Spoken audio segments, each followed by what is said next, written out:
Hey guys, Tim Hart, Van Dyke Mortgage, and host of Rates and Reels, here with kind of a celebrity, man. Just met him today, Chef Brian Duffy. What's up, brother? Duffy? Good Nice to to meet you, man. Absolutely. You were here at City Tavern, downtown Fort Myers, Kevin Offerman's place. You're here, you're helping his bar out, right? You guys do some stuff together? Kevin is one of those guys who wasn't struggling. So, you know, I was on Bar Rescue. I did Bar Rescue for 3.5 years, 3 seasons, whatever it was, however you want to play that. And Kevin contacted me and said, hey, can you come down? I want to make some changes to my bar. So a lot of people think that because I was on Bar Rescue that all I do is fix bars, but I don't fix bars anymore. What I do is I go in and I assist people who don't know. They know what they don't know. Right. And that's kind of the direction that I take things. So we did a super cool kind of renovation on this kitchen. It's an all-electric kitchen. There's no hood in there, so it created a little bit of a challenge for us to come up with some really cool ideas. Kevin and his family have become very good friends, and I get to come down to Fort Myers, you know, like in January, and it's awesome. Right. Yeah. You live in Pennsylvania. I do. I live in Philadelphia. Yeah, a little bit different weather here. A little bit different weather down here. The fun is when you're standing over a grill on St. Patrick's Day making about 500 corned beef and cabbage cheesesteaks. But at least it got me a new grill this year. I see that, yeah. I'm stoked. Hey, you were on the Today Show as well, right? I do. I've done the Today Show for probably 12 years. I used to do a lot of Irish food, so I got into this world that Irish food always had a really bad rap.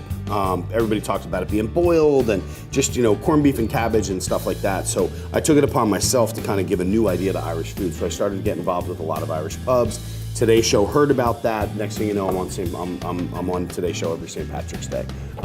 Funny, one year I did the Today Show in the morning, and then I hopped on a plane at like 10:30 in the morning, and I got down here, and then we cooked all night long, and then I flew back the next day. So cool. Yeah, I always try to involve, like Kevin always involves me in that, so we have a great relationship that way. Oh, good. So yeah, neat. But now they use me for different things. I do stuff for them all the time.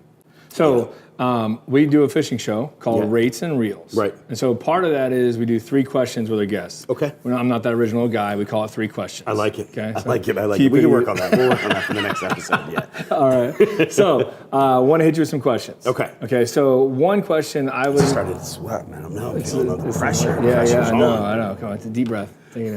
One question I think a lot of people would ask, especially if I was in their shoes, if they had thought about opening a bar or a restaurant. So like, I would ask you right away, what advice would you give to someone that wants to open a restaurant or a bar? Number one thing is be present. You have to be present in the business. It is imperative for the success of the business. Mm-hmm. You cannot leave that business out to other people to run it for you.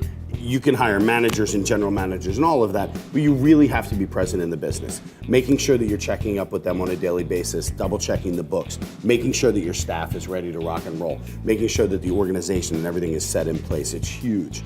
The other thing is you got to have capital. It is automatic. Mm-hmm. Most people don't realize it. Everybody sits down, they realize that they've got $1 million to put into a business, and then the next thing you know is that your build out is $400,000, and then your equipment is another $80,000, and then you're putting a kitchen in, your hood system. Next thing you know, you're diving into that, and now you look around and you've got a $200,000 operating capital to get you through for the rest of the year. You've got to make sure that you have that capital there. I am a huge believer in roadmaps for success. I always say, look, I'm gonna have a huge party at my house. I'll see you guys all there. And then everybody stands around and says, well, how do we get to the house? We don't know that. So I have to give them a roadmap to success. I have to tell them what my core values are and what my mission statement is. So always have those, stand true to them, believe in them. You can change them around a little bit, but definitely have those things set into place. Awesome. And it's funny like how that's not even for the bar business, that's for anyone's business out there. Yeah. So that kind of leads me to another business question. I just started following you, kind of, getting on your podcast. Yeah. Love it. Thanks. Good job. I know it's not easy to do, man. It's a big risk. It's a lot of work, but it gives me an outlet to do things that are outside just the kitchen. Right. I get to meet great people. I talk to great people all the time, so it's kind of fun. Yeah, so my question is a branding question.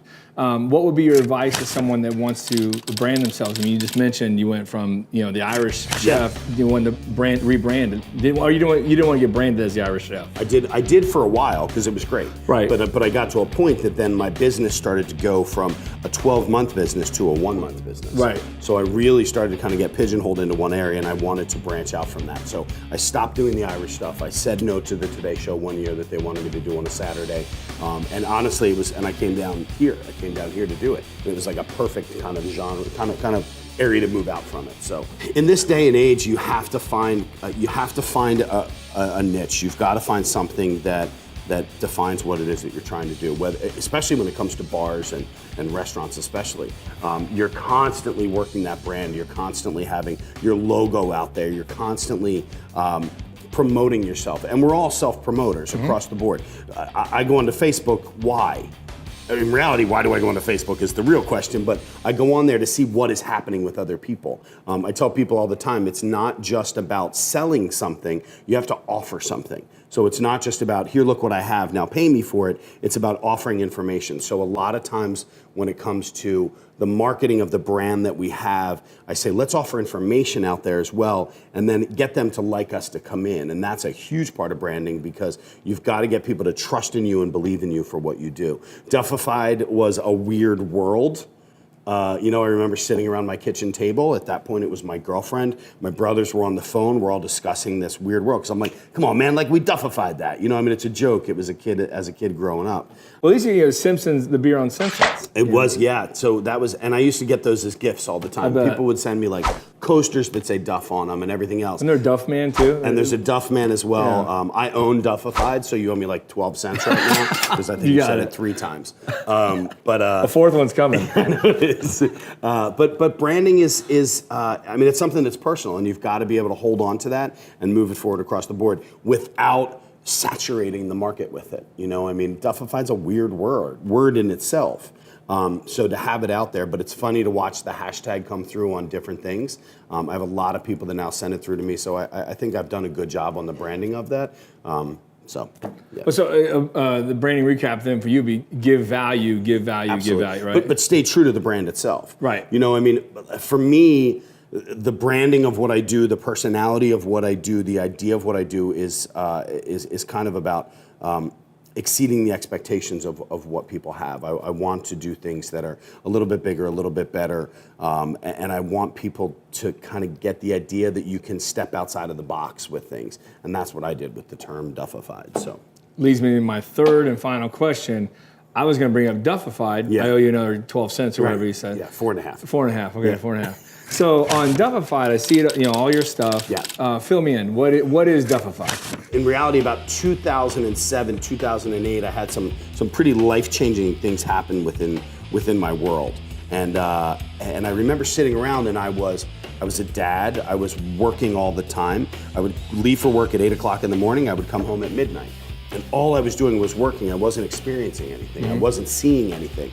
So at that time, I made a decision that I was no longer going to say no, that I was going to do everything in my power. Obviously, and now I'm sitting here.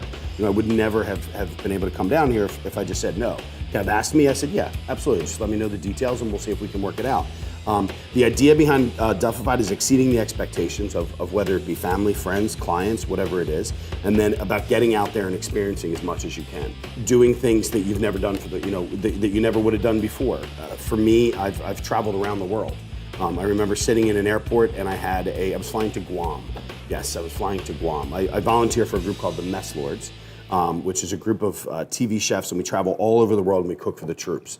And my first opportunity was I had shot a show in Rhode Island, and then I flew to Guam. But prior to that, Rhode Island to Guam. But that's nothing, because I flew from Philadelphia to San Francisco. I gave an award away in San Francisco at night. The next morning I flew from San Francisco back to Philadelphia to Greece. I was in Greece for 6 days. And then I flew from Greece to Rhode Island, shot a show in Rhode Island, and then flew from Rhode Island to Guam. So I was around the world in roughly 14 days. And I never would have experienced that if I just said, no, I can't do that, or I have this obligation, or I have to do that. I still hold true to my obligations, but I try to experience whatever I can, whenever I can. So everything that I do is based off of an experience, and that's what Duffified is. And then my company from there is called Duffified Experience Group, because my job is to create experiences for people, whether it be through food, through hospitality, through a tour around the world, whatever it is. We need to create experiences, so that's what Duffified is. Nice. Yeah. Do you have anything you want our viewers to know? You have anything special coming up, or anything you want to pass on? I do a really cool podcast called Duffified Live, which again is about experience. I I recommend that. I have had the opportunity to meet and talk to some pretty amazing people. I spoke with a boxer a couple weeks ago. This kid was 18 years old. He was facing 13 years in jail for gun and drug charges. And he sat in front of the judge, and the judge said, I have no idea why I'm doing this, but I'm putting you on 3 years probation. I don't know why, but there's something about you that I feel that you're going to do something good. And the kid was a Golden Glove winner. Went to the Olympics since then. He's got a great fight coming up. I think he's 12-0 at this point right now. Super cool kid named Cordell Booker. I have spoken to Hairband guys, who my favorite quote of the show that I've ever done was that I did heroines for 7 years, and the only thing that saved me from heroin was crack that I did for 4. Right. That was J.B. Frank. He was pretty awesome. I speak to a lot of football players and chefs and healers and holistic people, and I just meet really cool people, and I'm like, I want to have you on my show. So, awesome. Yeah. So that's my thing is Duffified Live. And then All right, I have the all my podcast. social media stuff. Yeah. Okay, cool. Yeah. Well, you guys, this is Tim Hart, Van Dyke Mortgage, host of Rates and Reels. Chef Brian Duffy, dude, that was fun, Absolutely. man. Thanks, Awesome. man. I'm glad you enjoyed. Yeah, nice meeting you. Good talking You as well. with you. Look him up, social media, find you everywhere. Chef Brian Duff. It's pretty simple on Twitter and Instagram, and then on Facebook, I'm Chef Brian Duffy. Yeah, where do you do the most damage, man? Where's your place? Each one has a different platform. Right. So Instagram is all about showing the experiences. Facebook is about bragging about the experiences, and Twitter is talking shit about the experiences. That's right, man. You nailed it. Yeah, that's exactly what it is. Good stuff. So, you guys like, share, and subscribe to the Rates and Reels YouTube page. Check him out on his Rates and Grills episode he did as well. And then look him up, okay? He's a good guy, got a lot of things going on. Yeah. Good luck, buddy. Thanks, man. I appreciate it. Nice talking to Cheers, you. dude.